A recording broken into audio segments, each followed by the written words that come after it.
너무나 유명한 말씀이죠. 그리고 이 말씀은 온통 예수 그리스도와 복음, 그리고 십자가와 대속, 부활 교리까지 온통 예수 그리스도의 복음으로 가득 찬 말씀인데요. 특별히 오늘은 구속사와 언약 7번째 시간으로서 아브라함 언약 4번째 시간입니다. 우리가 구속사와 언약이라는 타이틀로 하나님 말씀을 나누고 있습니다.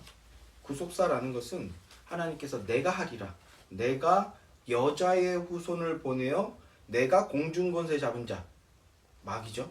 뱀의 머리가 박살나도록 내가 하리라, 이렇게 말씀해 주셨어요. 뱀의 머리가 박살난다고 하는 것은요, 실제로 뱀을 머리를 발로 밟아서 머리통을 폭발시킨다, 이런 말이 아닙니다. 뱀의 머리를 박살낸다는 것은, 뱀의 권세는요, 죽이는 권세를 말하는 거거든요. 죽이는 권세란 정죄하여서 율법 앞에서 우리가 죄인인 것이 폭로되게 하여서 그 율법에 우리가 맞아 죽게 하는 거예요. 요한복음 8장에서 현장에서 가늠하다 잡힌 여인이 돌 맞아 죽기 직전의 상황과 똑같은 것이죠. 이런 해석을 들은 적이 있습니다. 요한복음 8장에 그 가늠하던 여인은 몸을 파는 여자였다는 거예요. 그리고 동네 사람들이 이미 그 여자가 그렇게 몸을 팔고 있다는 걸 모두 알고 있었다는 거죠. 그리고는 율법된 사람들이 현장에서 숨어 있다가 어떻게 그 사람이 그렇게 가늠하는 것을 알 수 있었느냐. 어느 현장에서 그런 일들이 벌어지는지 익숙하게 알고 있다가 그 현장을 급습했다라는 것이죠. 여기서 우리는 율법의 기능이란 결국 그 여인을 때려 죽이는 것, 맞아 죽이는 것밖에 없다라는 것을 폭로하고 있다는 거예요. 그런데 그 여인이 어떻게 해서 살아났습니까? 은혜 되시는, 살려주시는 분, 예수 그리스도 앞에 엎드렸기 때문입니다. 뭐 자의반 타의반이지만 여기서 우리는 율법의 기능과 은혜의 기능을 명확하게 알아볼 수가 있는데, 뱀의 권세는 율법으로서 죄인인 것을 폭로되게 하여서 그 율법 앞에 맞아 죽게 하는 거라는 거예요. 그 권세를 무력화시키겠다라는 겁니다. 뱀의 머리를 박살낸다는 것은. 그 일이 뭡니까? 바로 십자가 사건이죠. 십자가 사건. 십자가 사건이 그 일을 일으킨다는 겁니다. 하나님께서 언약하신 대로 그 십자가 사건이 시간 가운데, 역사 가운데에서 성취된 역사상의 이루심을 우리는 구속사라고 말합니다. 구속사. 우리 하나님은 전능하신 분으로서 언약하신 것을 반드시 이루어내시는 분이십니다. 믿음의 사람이란 이 믿음으로 더욱 견고해져 가는 과정인 거예요. 성화란 이 믿음이 더욱 견고해지는 과정인 겁니다. 이렇게 하나님은 언약에 신실하신 분이시라는 것을 믿는 것이 바로 성경이 말하는 믿음입니다. 그리고 대속의 십자가로서 예수 그리스도의 의를 우리에게 전가해 주신다는 것을 믿는 것을 개인적인 구원 사건, 믿음 사건이죠. 구원이라고 말합니다. 그리고 이것이 역사 속에서 이루어지는 것을 구속사라고 말하는 것이고요. 구원이라는 것은 구속 역사를 인정하는 거예요. 역사 속에서 나를 위한 구속 사건이 이루어졌음을 인정하며 아멘 하는 것이 구원입니다. 이 모든 일은 우리를 향한 하나님의 언약하심이 있었기 때문에 가능한 일이었다라는 거예요. 인간은 하나님과 맺은 언약의 내용들을 실행할 능력이 없는 자입니다. 불가능한 자라는 거예요. 전적으로 무능한 불가능한 존재. 즉 죄인이라는 겁니다. 그럼에도 불구하고 하나님은 인간을 찾아오셔서, 그런 불가능한 인간을 찾아오셔서 불러주시고 만나주시고 그리고 먼저 언약을 제안해 주신 거예요. 그렇게 그 언약에 따라서 우리가 구원을 얻게 된 겁니다. 이 시간 우리가 예수의 이름을 말하고 있고 예수의 십자가를 믿음으로 고백한다는 것은 하나님의 언약하심이 있었기 때문이었다라는 것입니다. 아브라함은 이런 언약 대상의 대표로서 등장하고 있는 겁니다. 아브라함의 언약 갱신의 과정을 통해 우리는 내가 하리라 이렇게 약속하셨던 하나님의 언약의 내용이 점점 더 선명해지고 구체화되어지고 있는 과정을 보게 되는 거예요. 언약의 통일성, 언약의 점진성이라고 말씀을 드렸죠. 그리고 오늘 본문 22장 말씀은 우리가 너무나도 잘 아는 말씀 아닙니까? 너무나도 많이 설교로서 성경 공부로서 여러 가지 과정을 통해서 너무나 많이 들었던 말씀 아닙니까? 바로 이삭이 번제물로 바쳐지는 사건 이야기죠. 이 말씀은 그동안 우리가 단순하게 알아왔듯이 아브라함의 믿음 테스트 이야기 정도가 아니라 이제 우리는 구속사로 보니까요.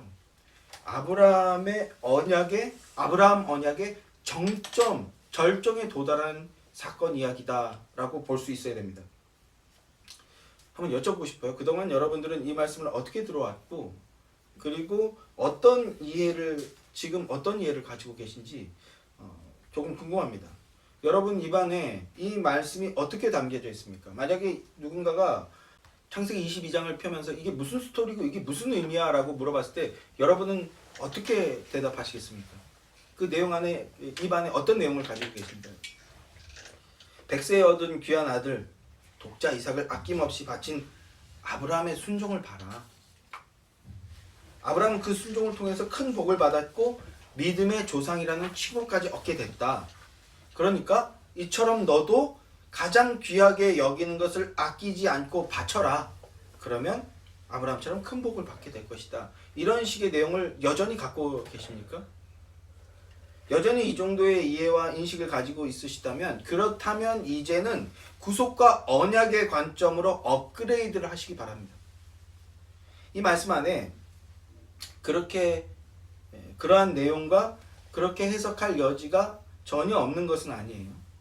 우리가 그 기존에 알아왔던 듯이 완전히 그 삼류 저속한 기복주의적인 내용 빼고 믿음의 시험을 통해서 가장 귀한 독자 이삭을 바치는 내용들, 이런 내용들 전혀 없는 것은 아닙니다. 그러나 아브라함과 같은 믿음의 사람이 되자, 또는 아브라함처럼 순종하여 복받는 사람이 되자, 이런 식의 해석은 성경의 진의, 성경의 가장 중요한 핵심 본질은 놓치고 마는 겁니다.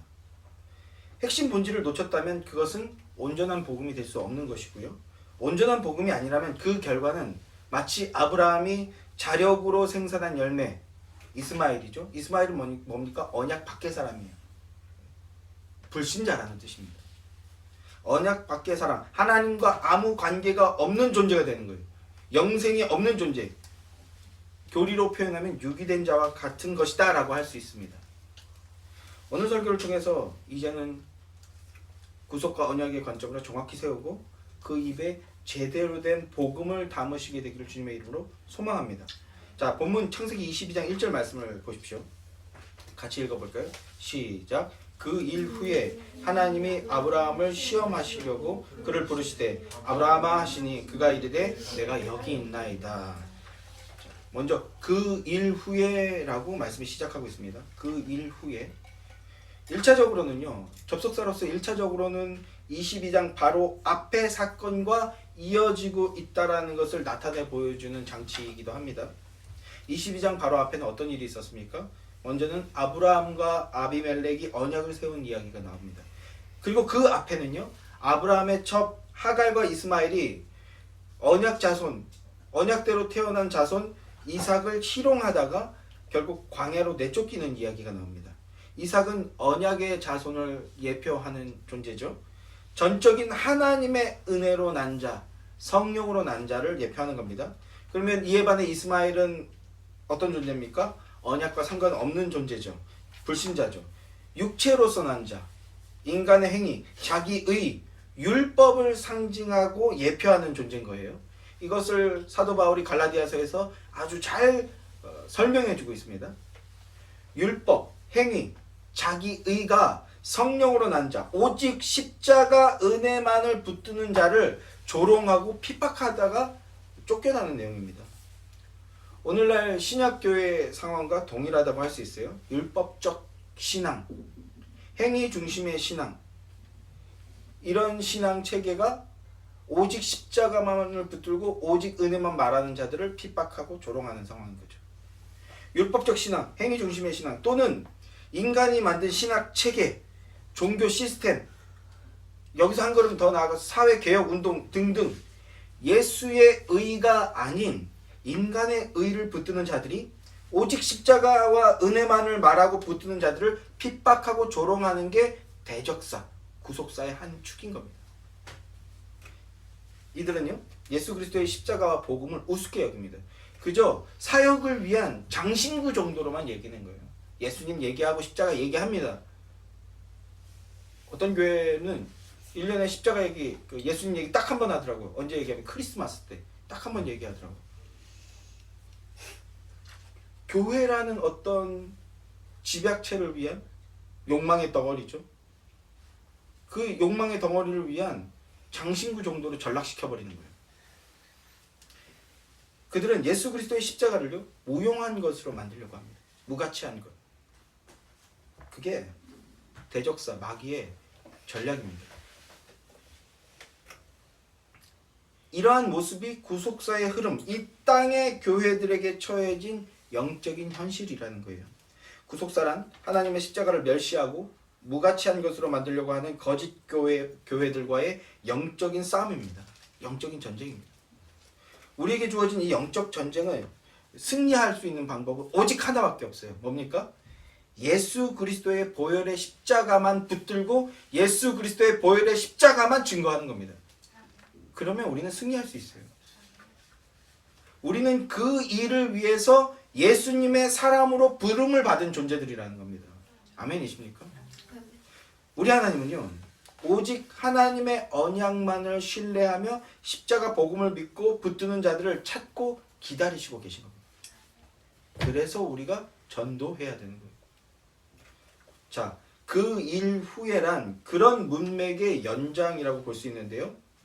그런데 이것을 또 넓게 본다면 갈대아 우르에서 부름을 받은 아브라함, 그 시작에서부터 시작된다. 그 시작부터를 말하는 것이다 라고도 볼 수 있습니다. 믿음의 조상으로 부름받은 아브라함이 이제 그 믿음의 여정의 목적지, 정점에 도착했다라고 볼 수 있다라고요. 오늘 말씀은 하나님께서 아무 조건 없이 아브라함을 찾아서 불러주셨어요. 세상적인 풍요와 번영을 안전이라고 여기고 그렇게 붙들고 살고 있던 인생에게 진정한 안식처를 주겠다. 참된 안식과 참된 평화를 주겠다 약속하시고 멸망의 도성에서부터 끄집어내 주신 겁니다. 그리고 그 구원의 근거가 씨에 있다. 제라라는 단어라고 말씀드렸죠. 이걸 후손이라고 번역했다고요. 씨에 있다. 내가 한 씨를 보내주겠다. 한 사람을 보내주겠다. 이걸 알려주셨어요. 아브라함이 받은 복은 그 씨에 관한 약속이고요. 그 씨는 예수 그리스도잖아요. 이제 우리가 그 내용을 잘 알고 계신다고 믿습니다. 그 씨의 죽음이 예수님 곧 하나님의 자기 죽음이며 그것을 믿고 기대하고 의지하는 것. 하나님은 그것을 의라고 말씀하신다고요. 의롭다라고 말씀해 주신다고요. 의롭다 함을 얻는 칭의. 이것이 아브라함이 받은 복입니다. 그리고 아브라함 이후에 모든 무별들, 그의 많은 자손들, 교회가 받는 복입니다. 의롭다 함을 받게 되는 거예요. 그리고 이 언약은 영원한 언약이다 라고 말씀해 주세요. 이제 다음 이어지는 언약에서 이 영원한 언약에 대한 내용이 이제 더 구체화되는데요. 그 영원한 언약의 징표로서 무엇을 행하라고 말씀하셨습니까? 할례를 행하라 말씀하셨습니다. 아브라함의 씨, 아브라함의 자손이라는 것은 예수 그리스도를 말씀하는 것이었어요. 예수 그리스도를 통해 구원을 얻게 되는 것이 천하 만민이 얻게 되는 복이라는 것을 이 복음을 분명하게 선포해 주셨는데요. 그 천하 만민이 복을 얻게 될 방식이 뭡니까? 22장에서 이게 선명하게 조금 더 구체적으로 드러나는 건데 우리는 이미 결과를 알고 있죠. 결론을 알고 있죠. 그 방식이 뭡니까? 십자가 대속이라는 거예요. 십자가 대속. 할례란 대속의 십자가로서 구원을 얻게 된다라는 것을 이 복음을 각 사람의 몸 안에 지니고 있다라는 거예요. 우리 몸 안에 지니고 있다가 그것을 또 보고 기억하라는 겁니다. 지난주에 이 할례에 대해서 대략의 말씀을 드렸습니다만 오늘 좀 더 할례에 대해서 조금 더 소상히 살펴보고 그리고 다음 내용으로 넘어가고자 합니다. 창세기 17장 10절 말씀을 다시 한번 보십시오. 너희 중 남자는 다 할례를 받으라. 이것이 나와 너희와 너희 후손 사이에 지킬 내 언약이니라. 너희는 포피를 베어라. 이것이 나와 너희 사이의 언약의 표징이니라.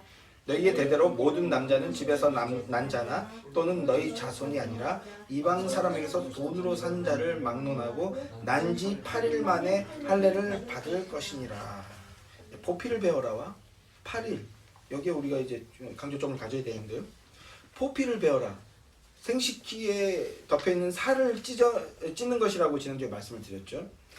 하나님의 언약을 믿는다면 할례를 행하라고 말씀하셨어요. 그러니까 할례를 행한다는 것은요, 나는 하나님의 언약 백성입니다 라는 것을 믿고 고백한다라는 뜻이라고요. 할례는 자기 몸에다 행하는 것인데 그 의미가 뭐라고요? 생육과 번성하는 힘, 이게 안전이고 이게 권력이라고 생각하는 거잖아요. 이게 힘이라고 생각하는 거잖아요. 그 힘이 인간에게는 없다라는 거예요. 너희가 있다라고 착각하고 있지만 실상 너희에게는 없다. 그 힘은 하나님께 있는 것임을 인정한다라는 것이에요. 할례를 행한다는 건. 그런데 범죄하여 타락한 인류는요, 자기의 힘으로 하는 것이다, 이렇게 착각하며 살아가고 있다라는 것이죠. 그렇기 때문에 더더욱 아브라함은 이 언약의 징표를 받는 대상으로서 적절했다라고 할 수 있습니다. 심령이 가난한 자가 더욱 천국을 찾고 구하게 되듯이요, 생육과 번성의 육체적인 힘이 거기에 있다고 착각하지만 생육과 번성의 힘이 완전히 박살난 아브라함이잖아요. 아브라함과 사라야말로 하나님이 해주셔야 되는 거구나 라는 것을 누구보다도 잘 드러낼 수 있는 그런 인물이었던 거죠. 하나님께로부터 오는 것이라는 것을 누구보다도 잘 경험하고 인정할 수 있는 존재가 바로 아브라함과 사라였던 거예요. 그런데요, 재밌는 것은요, 그런 상태에 놓여 있으면서도 끝까지 인정하지 않는 것이 인간의 모습입니다. 마지막 순간까지요. 아브라함과 사라 역시도 마찬가지였고, 그래서 하나님이 99세 때까지 말씀을 안 하고 계셨던 거예요. 완전히 불가능하다는 것을 깨닫고, 그래서 오늘 찬양도 했지만 성전산을 안 바라보거든요. 장대의 높이 들린 불뱀에서 물려서 이스라엘 백성들이 죽기 직전인데도 장대의 높이 들린 노뱀을 바라봐라, 그게 말이 되냐면서 안 바라보는 사람들이 있었어요. 그런 것처럼 하나님을 바라보지 않습니다. 그렇게 99세 때까지 바라보지 않던 아브라함, 완전히 천부여 의지 없어서 손들고 옵니다 라고 고백하는 상태가 될 때까지 하나님 기다려 주셨던 겁니다. 그리고 이제 그때가 됐던 것이죠. 자, 그렇게 포피를 자르라고 했는데요, 포피를 자른다는 것은 생육과 번성의 힘이 없는 자, 즉 자력 구원의 불가능성을 나타내 보여주고 있다라고요. 우리 인생의 모든 것이 결국은 하나님께 달렸다라는 것을 믿는다라는 겁니다. 자, 난지 8일 만에 할례를 받으라고 합니다. 이 8이라는 숫자의 의미를 이제 성경 공부나 이럴 때 제가 언뜻 말씀을 드렸습니다만, 우리도 이제 8이라는 숫자에 대한 내용을 좀 정확하게 붙들고 계실 필요가 있어요. 8이라는 것은요, 새 창조를 의미하는 겁니다. 새 창조. 하나님께서는요, 6일 동안 천지를 창조하셨어요. 그리고 7일째 되는 날 안식하셨습니다. 안식이란 하나님이 온 우주의 주인이시다라는 뜻이고요. 그 하나님 안에 있을 때 인생은 참된 안식과 평강을 누리게 된다는 것을 몸소 보여주셨던 게 7일째 하신 안식이었습니다. 그런데 인간이 범죄함으로 인해서 이 안식이 깨어졌잖아요. 그래서 8이라는 것은요, 새로운 시작을 나타내 보이시는 거예요. 그래서 난지 8일 만에 포피를 베어라 라는 것은 새로운 시작, 새로운 피조물이 되게 하겠다라는 것을 의미하는 것입니다. 하나님께서 그 일을 이루시겠다라는 거예요. 그래서 할례 언약 또는 칼의 언약이라고 말하는 겁니다. 이 할례 언약, 칼의 언약이 예표하고 있는 게 무엇이겠습니까? 제가 오늘 이 말씀 안에는 온통 복음밖에 없다라고 말씀을 드렸죠. 칼의 언약, 할례 언약이 예표하는 것도 인간의 죄를 대신하기 위하여 하나님의 아들이신 예수 그리스도께서 십자가에서 찢어져 죽으실 것이다, 이것을 약속해 주시는 것이고 예표하는 것입니다. 생살이 찢기듯이 예수님의 육체가 찢어지게 되는 거예요. 십자가에서 할례, 그리고 죽은 자 가운데에서 부활하심으로 난지 8일 만의 의미를 성취해 주시는 겁니다. 새로운 시작을 시작하는 거예요. 언약 백성을 믿고 고백하는 우리에게 영생의 소망이 있다라는 거예요. 할례는 예수님의 십자가와 부활을 나타내 보여주시기 위해서 주신 언약의 표징이었던 겁니다. 이 할례가 신약 시대에는 뭘로 바뀌었습니까? 세례로 바뀌었죠. 세례로 이렇게 양태는 바뀌었지만 그 의미와 내용은 동일합니다. 물속에 들어가서 죽고 다시 나오게 된다는 거예요. 다시 나오면서 새로운 생명을 얻은 자, 부활한 자가 된다라는 상징을 부여하고 있는 겁니다. 예수님의 십자가의 죽으심과 부활을 세례로서 표현한 거예요. 그러니까 신자가 세례를 받는 것은요, 예수님의 십자가의 죽음과 부활에 동참한 자, 연합한 자입니다 라는 믿음의 고백인 겁니다. 이 내용을 알지 못하고 믿지 못하고 받는 세례는 진짜 세례가 아닌 겁니다. 그러나 세례 이후에 그 믿음을 주시는 일들도 있어요. 할례, 세례가 가지고 있는 내용은 그리스도 안에 있는 자라는 뜻입니다. 그리스도 안에 있는 자. 할례를 행했다 또는 세례를 받았다라는 것은 십자가 복음을 믿는 자다라는 뜻으로서 십자가 복음을 믿는 자란 세상을 향해서는 죽고 하나님을 향해서는 살아난 자들이 되었다라는 겁니다. 아브라함의 인생이 그걸 보여주고 있죠.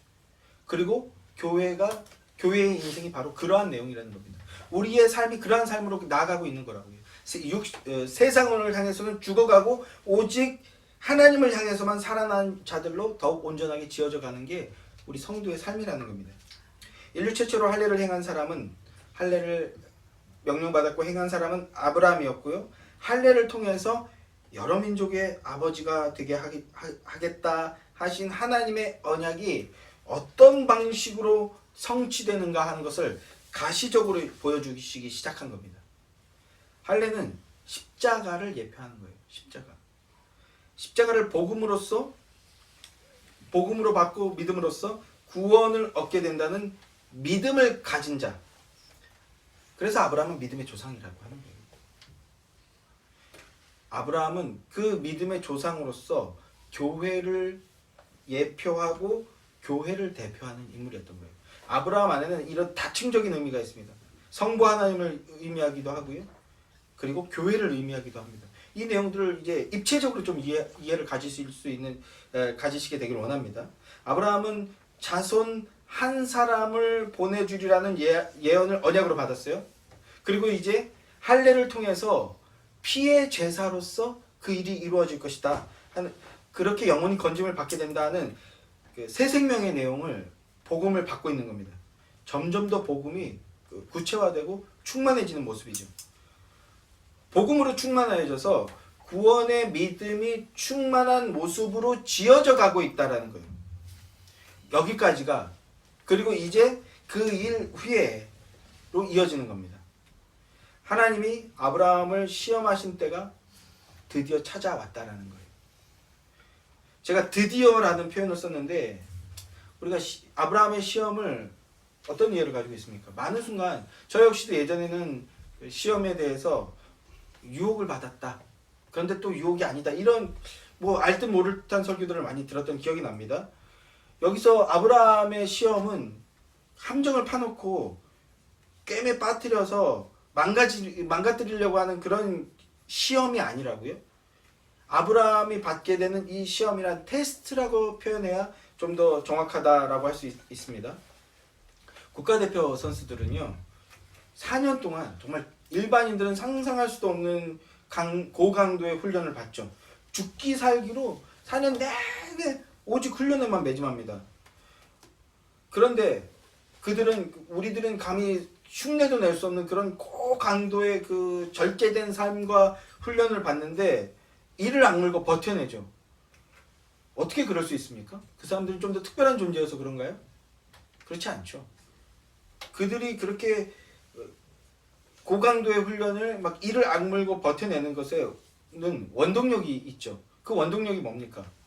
올림픽이라는 목표가 있기 때문이죠.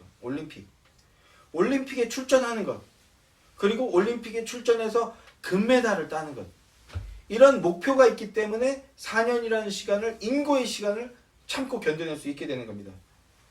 엄청난 고통과 압박이 있지만 운동선수에게는, 국가대표에게는 올림픽을 출전하게 된다는 그 꿈과 소망이 있기 때문에 견뎌낼 수 있고, 그리고 그들에게 올림픽은요, 출전하는 것 자체만으로도 영광이라고 여겨지는 거죠.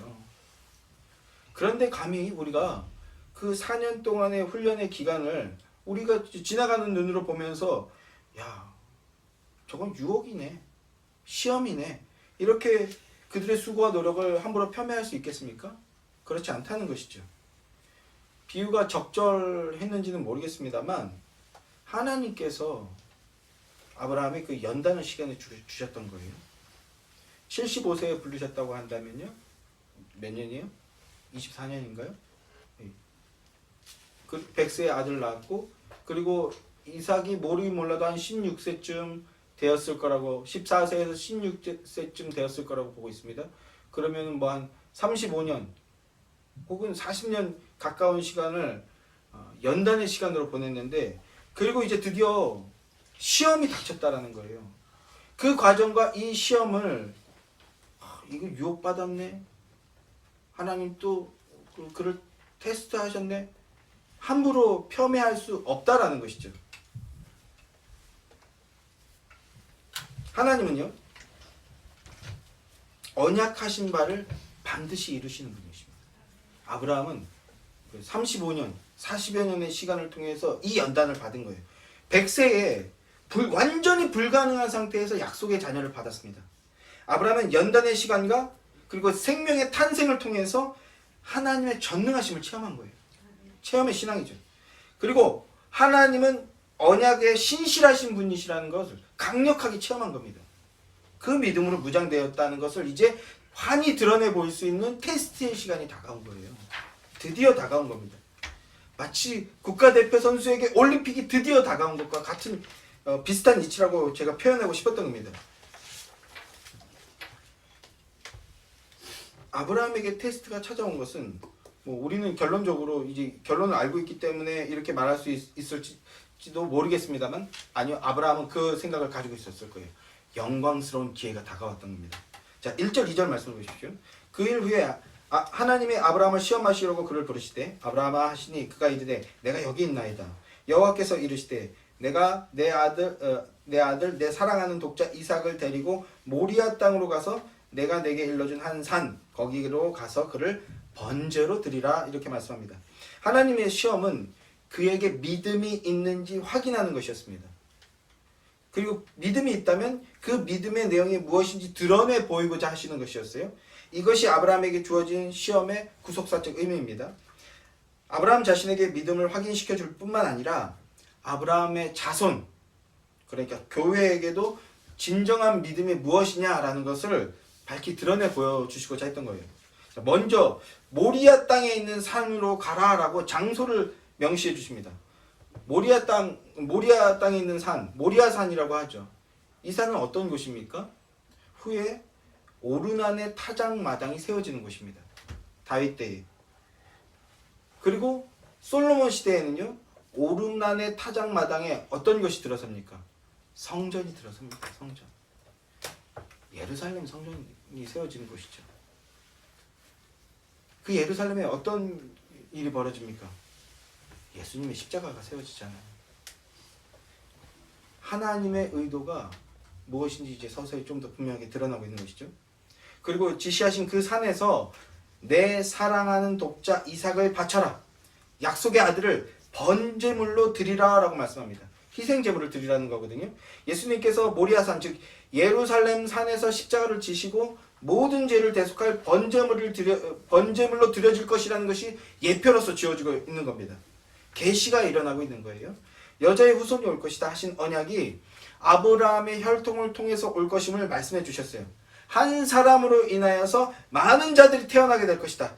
그리고 이 자손으로 인하여 천하 만민이 복을 받게 될 것이다. 이렇게 말씀해 주셨습니다. 그런데 그 복이 어떤 방식으로 임하게 될 것이냐는 것은 아직 말씀해 주시지 않았었는데, 그런데 이제 계시가 드러나기 시작하는 거예요. 이 말씀에서 천하 만민이 받게 될 복, 놀라운 신비가 드러나는 겁니다. 흠 없는 짐승이 대신 죽어서 가죽옷이 되어 수치와 부끄러움을 가려 주었던 것처럼 가장 사랑하는 아들 이삭이 번제물로 드려짐으로써, 하나님의 약속의 아들이 번제물로 드려짐으로써 여자의 후손을 보내주겠다는 하나님의 언약이 어떻게 성취되는가? 뱀의 머리가 상하게 되고 대적의 성문을 차지하게 될 것이다라는 것이 어떻게 이루어지는 것인가 지금 복음이 흘러가고 있는 것을 보여주는 거예요.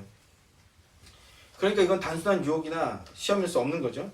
이 말씀은 구속의 놀라운 비밀의 경륜을 찬란하게 드러내 보여주는 복된 사건, 복음 사건이었던 겁니다. 자, 이 22장 말씀하는 앞서도 말씀드렸듯이 기독교 신앙의 핵심이라고 할 수 있는 대속교리와 부활교리가 등장하고 있습니다. 자, 계속해서 보시죠. 22장 3절부터 5절 말씀 시작. 아브라함이 아침에 일찍 일어나 나귀의 안장을 지우고 두 종과 그의 아들 이삭을 데리고 번제에 쓸 나무를 쪼개어 가지고 떠나 하나님이 자기에게 일러주신 곳으로 가더니 제3일 아브라함이 눈을 들어 그곳을 멀리 바라본지라. 이에 아브라함이 종들에게 이르되 너희는 나귀와 함께 여기서 기다리라. 내가 아이와 함께 저기 가서 너희에게로 돌아오리라 하고. 이삭을 번제물로 드리라고 명령을 받았을 때 아브라함의 심정이 어땠을까요? 아브라함은 어떤 심정이었을까요? 어떻게 가장 사랑하는 걸 바치라고 하지? 하나님 어떻게 그러실 수 있나? 이렇게 의심했을까요? 아니면 예전에는 그런 뉘앙스도 있었던 것 같아요. 마치 전설의 고향에서 몇 대 독자를 줬더니 어느 날 갑자기 애가 아픈 거야. 그랬더니 산신령이 갑자기 나타나서 동쪽으로 가보아라. 뭐 이런 식으로 드디어 액땜 올 것이 왔구나. 드디어 올 것이 왔구나 하면서 그때 12년 전에 13년 전에 그 노인이 말한 그 갑자기 주머니를 이런 식의 번뇌와 고통이 있었을까요? 의심이 있었을까요? 아니겠죠. 복음은 그런 삼류 소설 같은 내용이 아닙니다.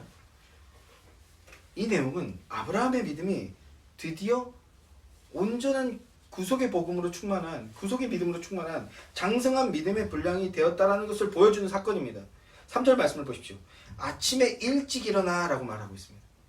내 사랑하는 독자 이삭을 제물로 바쳐라 라고 했을 때 아브라함이 어떻게 행했다고요? 아침에 일찍 일어났다. 아침에 일찍 일어나서 번제를 드리러 출발했다고 합니다. 또 예전에는요, 이 복음을 우리가 얼마나 엉터리로 들었는가. 이 구절을 제일 많이 들을 때가 언제인 줄 아세요? 특별 새벽기도 하기 전주에 아브라함의 믿음을 봐라. 가장 사랑하는 거 귀한 거 바치지 않았냐? 근데 어떻게 바쳤냐? 아침에 일찍 일어나서 부지런히 바쳤다. 여러분도 이제 특세 시작하는데 이런 아브라함의 믿음으로 부지런히 일찍 일어나서 예배의 제단을 쌓아라. 이런 성경의 말인 것 같기도 하면서도 아닌 것 같기도 한 이런 애매한 말들만 들었지 않습니까? 그런 얘기가 아니라는 거예요. 구속교리와 부활교리가 찬란하게 드러나는 말씀이라고요. 자, 5절 말씀 보십시오. 내가 아이와 함께 저기 가서 예배하고 우리가 너희에게로 돌아오리라. 예배하고 오겠다라고 말씀합니다. 이전에 아브라함은요, 하나님의 언약을 자신의 힘으로 이루어내려고 했어요. 자신의 힘으로 언약을 이루어내서 하나님께 드리려고 했습니다. 그 결과가 뭐였죠? 이스마엘이었어요. 구원 없음이 결과였다는 겁니다. 언약 밖의 사람이 되는 거였어요. 행위 중심의 신앙이었고요. 행위의 주체가 아브라함이었던 겁니다. 하나님이 아니라. 언약은 하나님이 이루어 주셔야 되는 건데 아브라함이 행위의 주체였다는 겁니다. 자신이 주체일 때 나타나는 현상은 무엇입니까? 목이 뻣뻣해지는 거예요. 목이 뻣뻣해지고 그리고 조급함이 나타나게 됩니다. 하나님은 아브라함의 그 굳어있던 목을 꺾어버리시는 것이었어요. 예배하다. 5절 말씀에 예배하다라고 하는 것은요, 사하라는 단어인데요, 엎드리다, 절하다 이런 단어입니다. 엎드리다, 절하다가 예배하는 거죠.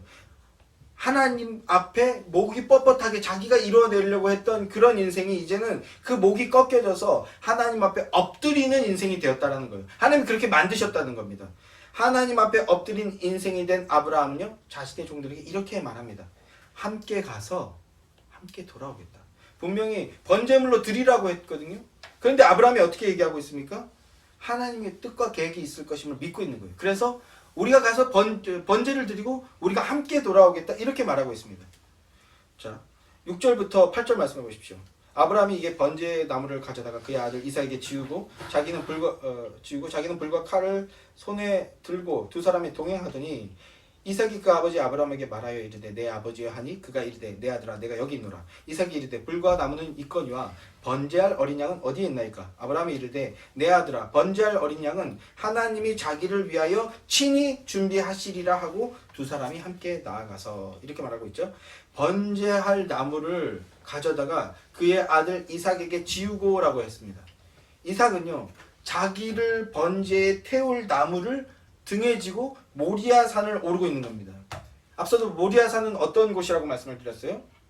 예루살렘 성전이 세워지는 곳. 그 예루살렘 성전에서 어떤 일이 벌어집니까? 십자가가 세워지고 그 십자가의 죽음으로 말미암아 성전의 휘장이 갈라지는 구속 역사가 일어나지 않습니까? 2000여 년 후에 하나님의 독생자 모노게네스 독생자이신 예수 그리스도께서 자신을 매달 십자가를 등에 지고 그 길을 올라가시잖아요. 그것을 예표하고 있는 겁니다. 이삭의 모습을 통해서 예수 그리스도의 십자가의 희생이 모형이 되고 예표가 되고 있는 겁니다. 이삭이 묻되 내 아버지여 번제할 어린 양은 어디 있나이까? 이렇게 묻습니다. 그러자 아브라함이 대답합니다. 번제할 어린 양은 하나님이 친히 자기를 위하여 준비하시리라. 자기를 위하여 친히 준비하시리라 이렇게 얘기합니다. 대답할 말이 없어서 궁색하게 변명을 들었는 그런 모습이 아닙니다. 아브라함은 하나님의 마음과 뜻으로 충만한 상태였어요. 그 하나님의 구속의 믿음으로 충만한 상태에서 선지자적 발언을 하고 있는 겁니다. 하나님의 비밀을 드러내고 있는 거라고요. 번제할 어린 양은 하나님께서 준비하신다. 이게 바로 복음이고요. 아브라함은 복음을 선포하고 있는 겁니다.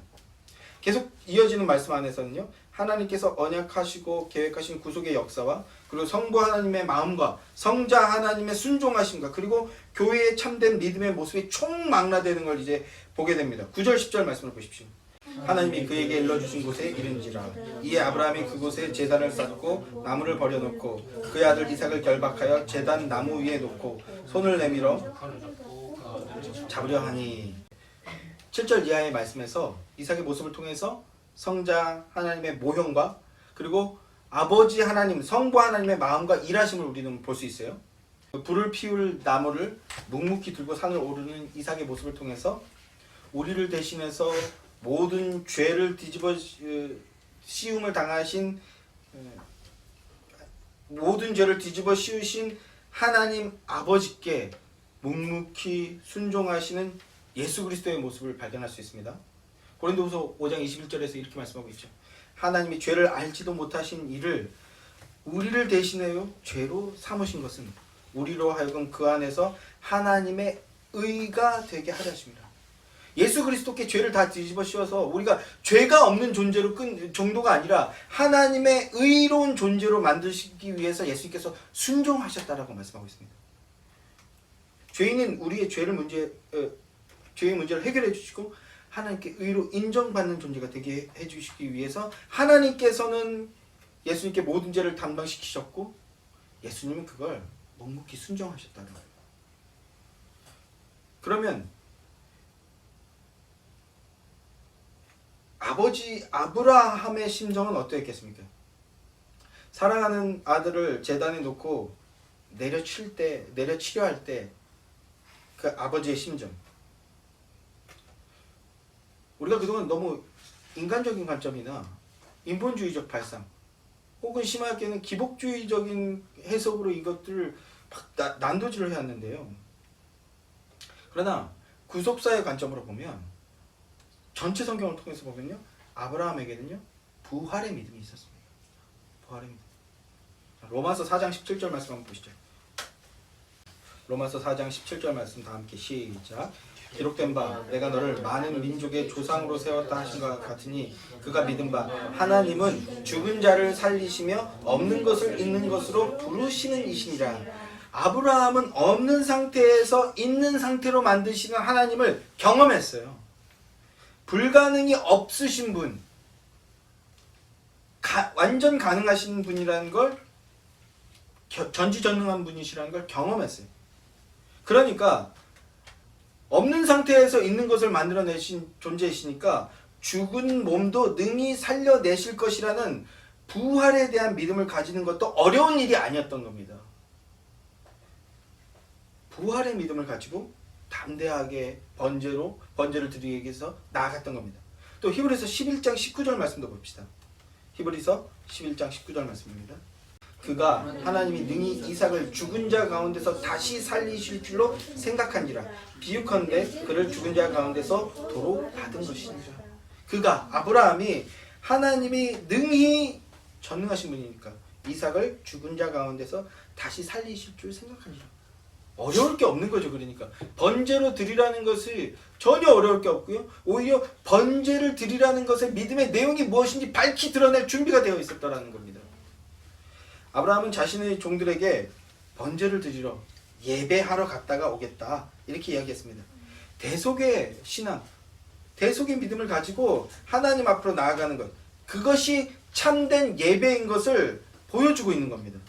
다시 말해서 교회의 대표인 아브라함은 참된 예배가 무엇인지 보여주고 있는 것인데요. 참된 예배란 뭡니까? 십자가 앞으로 나가는 거예요.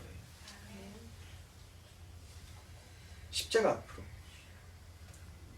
우리는 어떤 예배를 드리고 있습니까? 오직 십자가 복음만을 믿고 의지하며 고백하며 찬양하는 참된 예배를 드리고 있습니까? 오늘 대표 기도자께서 복음으로 가득 찬 기도를 해주셨어요. 이게 예수의 교회 전체의 기도이자 믿음의 고백이 되기를 소망합니다. 오직 십자가 복음만 의지하고 자랑하고 찬양하는 거예요. 사람을 보고요, 세상을 의지할 때, 이게 찬양 가사잖아요. 사람을 보고 세상을 의지할 때는 잠깐 위로도 받고 어떤 힘도 얻는 것 같습니다만 문제는 뭐예요? 그건 유한하다는 거예요. 그리고 그것을 의지하면 의지할수록 처음 한두 번은 그게 위로도 되고 힘도 주는 것 같지만 그러나 더욱 메말라지고 갈급해지는 겁니다. 그 인본주의적 발상의 방식을 놓지 않으면 점점 더 갈급해지는데, 그런데 인간은요, 원인이 뭔지를 모르는 거예요. 외부적 작용이 일어나지 않으면 내가 분명히 새 힘을 얻었는데 왜 갈급해지지? 그 원인을 찾지를 못하고 그 놓지를 못하니까 더더욱 두려워지는 거예요. 아브라함은 어떤 사람입니까? 그걸 놓은 사람이에요.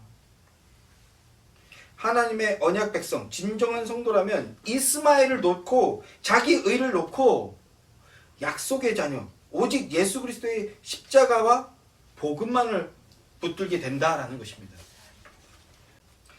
믿음의 조상 아브라함의 이 믿음은 교회의 믿음의 절정을 보여주는 겁니다. 십자가 대속의 믿음과 부활의 믿음으로써 하나님께 하나님을 드리는 진정한 예배자의 모습을 보여주고 있는 겁니다. 아브라함의 시험은 그에게는 너무 복된 자리였던 거죠. 영광의 자리였던 겁니다. 우리도 아브라함과 같은 신앙을 고백한다면 이제 우리의 신앙은 어떠한 모습이어야 하는가? 아브라함이 바라보았던 그 십자가, 그 십자가는 2000여 년 후에 세워지고 그래서 성취되었지 않습니까? 이제 우리는요, 재림의 주님을 대망하면서 십자가와 부활을 찬양하고 경배하는 올바른 예배를 드려야 한다는 것입니다. 지금 이 순간에도요, 지금 이 순간에 많은 교회당에서 많은 사람들이 모여서 예배라는 것을 하고 있을 겁니다. 그렇죠? 그런데 과연 하나님이 참된 예배로 인정하실 만한 예배가 얼마나 드려지고 있을까요? 얼마나 이루어지고 있을까요? 이삭의 제단 사건을 통해서 하나님은 오직 십자가와 부활만을 믿고 예배하는 예배자들을 참된 예배자로 말씀하시고요. 오늘도 그 예배자들 찾고 기다리신다는 겁니다. 믿음의 조상으로서 아브라함은 참된 예배의 표본을 보여줬던 겁니다. 그런데 이삭의 아버지로서 아브라함, 그리고 교회의 표본으로서의 아브라함만 본다면 성경 속에 너무나 중요한 핵심을 또 하나 놓치고 있다는 거예요. 다시 본문으로 돌아가 봅시다. 다시 아브라함의 믿음의 고백과 번제를 통해서 우리는 아브라함의 모습뿐만이 아니라 하나님 아버지의 모습을 발견할 수 있어야 된다는 것이거든요. 다시 창세기 22장 9절부터 14절까지 말씀을 보겠습니다.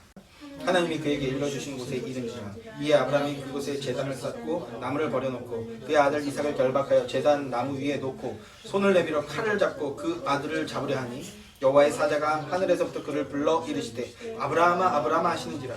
아브라함이 이르되 내가 여기 있나이다 하매 사자가 이르시되 그 아이에게 내 손을 대지 말라. 그에게 아무 일도 하지 말라. 내가 내 아들 내 독자까지도 내게 아끼지 아니하였으니 내가 이제야 내가 하나님을 경외하는 줄을 아노라. 아브라함이 눈을 들어 살펴본즉 한 순양이 뒤에 있는데 뿔이 숯불에 걸려 있는지라. 아브라함이 가서 그 순양을 가져다가 아들을 대신하여 번제로 드렸더라. 아브라함이 그 땅 이름을 여호와 이레라 하였으므로 오늘날까지 사람들이 이르기를 여호와의 산에 준비되리라 하더라. 자, 말씀들이 계속 반복되고 있고요. 복음으로 충만하다고 말씀을 드렸잖아요. 아브라함이 칼로 이삭을 잡으려 할 때 여호와의 사자가 하늘로부터 다급하게 부릅니다. 우리나라 말도 비슷하지만요, 헬라어의 문법에서는요, 같은 말을 반복하면 강조해요. 무조건 강조해요. 아브라함아 아브라함아 하다는 것은요, 다급하다, 긴급하게 부르고 있고 강조해서 부르고 있다라는 것, 멈춰라 라는 것을 강조하는 용법입니다. 이삭은 예수 그리스도의 예표지만 실체는 아닙니다. 그러니까 이삭은 죽으면 안 돼요. 물론 하나님께서는 살린다면 살리실 수 있지만 이삭은 예수 그리스도를 예표하는 것으로 끝나야 되는 겁니다. 여호와 이레 하나님을 보는 거죠. 아침에 예배하러 왔더니 딱 적당한 곳에 주차장이 비어 있는 거예요. 그러면 우리가 뭐라고 외칩니까? 여호와 이레, 막 이렇게 하나님께서 딱 알맞은 자리에 주차장을 예비해 주셨구나. 아멘 할렐루야. 이렇게 여호와 이레를 찬양하는 것도 나쁘다, 틀렸다라고 말할 수는 없을 것입니다. 그러나 그게 전부이면 안 된다라는 거예요. 거기서 끝나면 안 된다라는 거예요. 여호와 이레란 뭘 준비해 주셨다라는 겁니까? 하나님께서 이삭을 대신하여서 숫양을 준비하셨다라는 거죠. 이 숫양이 뭘 예표하는 겁니까? 여호와 이레, 하나님께서 준비하신 어린 양은 하나님의 아들, 독생자 예수 그리스도를 예비하셨다는 겁니다. 우리를 구원하시기 위해서 예수 그리스도를 친히 예비해 놓으셨다는 거예요. 하나님 아버지의 마음은 죄악에 빠져 수월의 길로 점점 떨어져가는 그 주님의 백성들을 보면서 안타까워 하시는 데 있습니다. 근심과 연묘에 신음하면서 죽을 고통에 두려워하는 것, 그 전전긍긍하는 일생을 종노릇에 매여 사는 존재들을 보시면서 아파하시는 거예요. 그렇게 아파하시면서 그들을 놓아주시고자 하는 것이 하나님 아버지의 마음입니다. 그래서 아브라함이 이삭을 칼로 찌르려고 할 때 긴급하게 그를 멈춰 세우셨지만, 그러나 독생자 예수께서 십자가 위에서 엘리 엘리 라마 사박다니, 나의 하나님 나의 하나님 어찌하여 나를 버리십니까? 이렇게 처절하게 외치실 때는요, 그 음성은 외면하실 수밖에 없었어요. 살려야 되니까, 주님의 백성들을. 하나님께서, 예수님께서 반드시 우리를 대신해서 희생을 당하셔야만 우리가 구원을 받을 수 있기 때문이었던 겁니다. 하나님께서는요, 우리를 사랑하셔서 우리를 구원하시기 위하여 아들의 부르짖음을 외면하셨던 겁니다.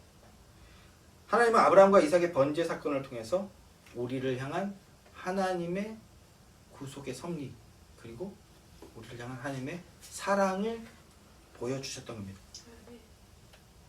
하나님은 우리를 사랑하셨기 때문에 독생자 예수를 아낌없이 내어주실 수 있었던 것이고요.